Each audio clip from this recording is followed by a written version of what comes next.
Olá, pessoal, meu nome é Valerie, eu faço parte da equipe do farmacêutico clínico e hoje nós vamos falar um pouquinho sobre aspectos gerais da doença arterial coronariana.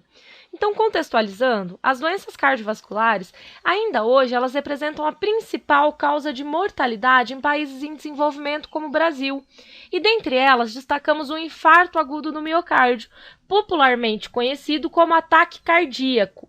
O infarto agudo do miocárdio, ele é caracterizado por uma obstrução de um ou mais ramos das coronárias. As coronárias são as artérias que irrigam o coração, ou seja, elas são responsáveis pela perfusão cardíaca. E a obstrução de uma ou mais coronárias vai levar a uma cessação do fluxo sanguíneo em uma determinada área do coração, e aí nós levamos em conta a extensão do infarto, que é importante para predizer morbimortalidade posterior ao evento, e a essa cessação de perfusão está relacionada ao quê? A necrose tecidual. E a necrose tecidual é a liberação de marcadores bioquímicos, como, por exemplo, a troponina, que caracteriza o infarto agudo do miocárdio. Nós devemos ressaltar que a maioria dos processos de obstrução das coronárias vai estar relacionada ao quê? Ao processo aterosclerótico. O que seria o processo aterosclerótico? Então, ao longo da vida, desde as primeiras décadas de vida, ocorre um acúmulo lipídico e de células brancas na camada íntima das coronárias, formando as placas ateroscleróticas. Uma placa aterosclerótica, ela é constituída por uma capa fibrosa, que é constituída primordialmente de colágeno, e essa capa fibrosa ela está diretamente envolvida na estabilização da placa, e um core lipídico, ou seja, um centro lipídico, como a gente já falou, vai ser constituído por lipoproteínas de baixa densidade e, além disso, por células brancas. Aí a gente faz aquela relação entre macrófagos e LDL. Os macrófagos englobam o LDL e vão formar células espumosas, que elas são células ligadas ao processo aterosclerótico.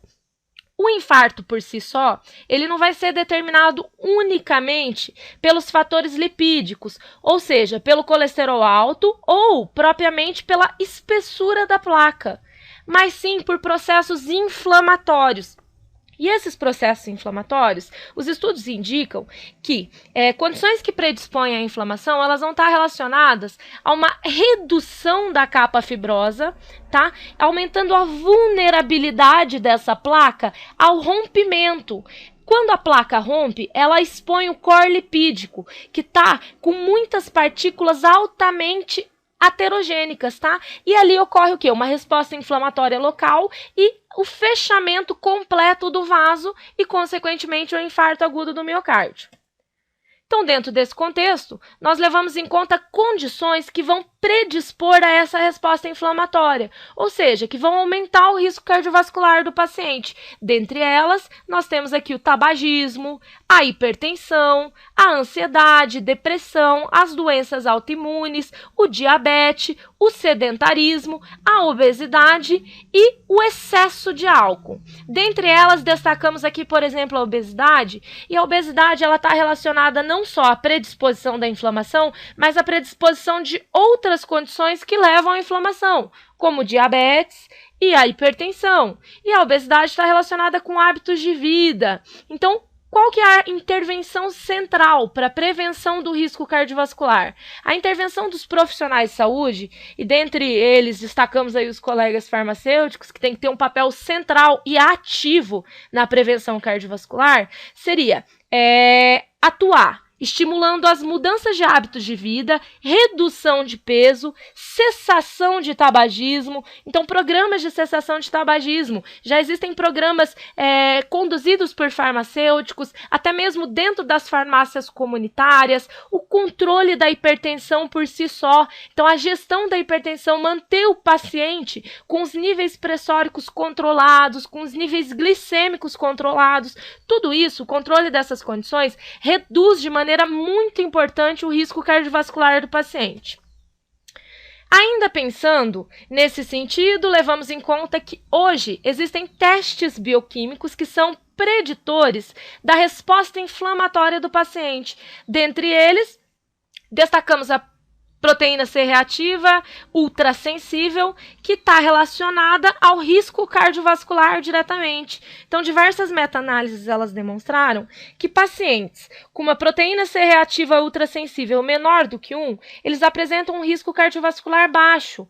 Já os pacientes com uma proteína C reativa de 1 a 3 miligramas por litro têm um risco moderado, e maior do que 3 miligramas por litro teria um risco cardiovascular maior e mereceria, de maneira geral, uma intervenção, uma atenção especial.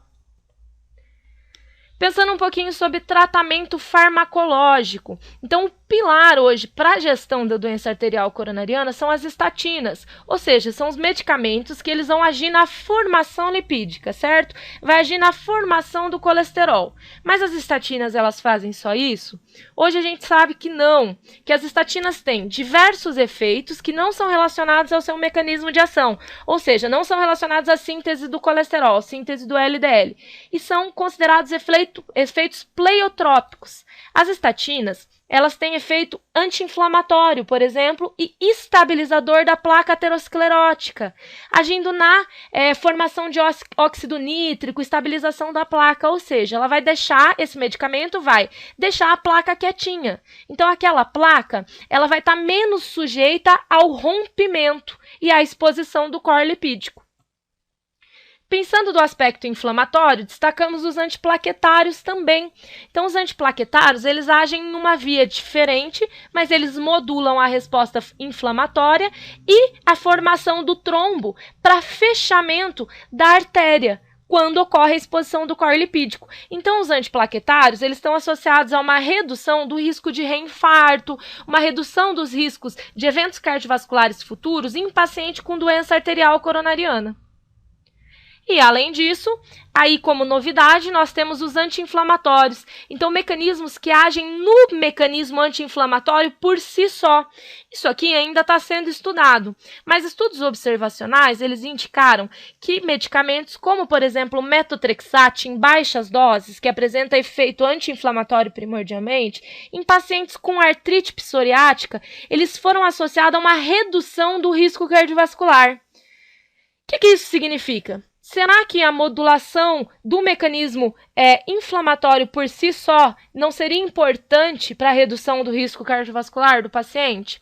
Pensando nisso e levando em conta que as doenças cardiovasculares são de interesse de saúde pública, o Instituto Nacional Americano ele está desenvolvendo um ensaio clínico randomizado que está avaliando o uso do metotrexate em baixas doses em pacientes sem artrite psoriática, mas com doença arterial coronariana, para avaliar qual o efeito desse medicamento em desfechos cardiovasculares em curto e longo prazo. Então a gente espera os resultados, isso é só uma curiosidade, mas talvez seja um possível alvo terapêutico. Gente, era isso. Existe um tópico sobre a questão que está lá no farmacêutico clínico, está desdobrando a questão um pouquinho mais, e além disso, o que vocês tiverem de dúvida, tanto quanto a condição, como a gestão da condição e o que nós farmacêuticos podemos estar contribuindo para isso, colaborem lá no portal do farmacêutico clínico, o endereço está aqui embaixo, e era isso. A gente espera vocês lá. Até mais!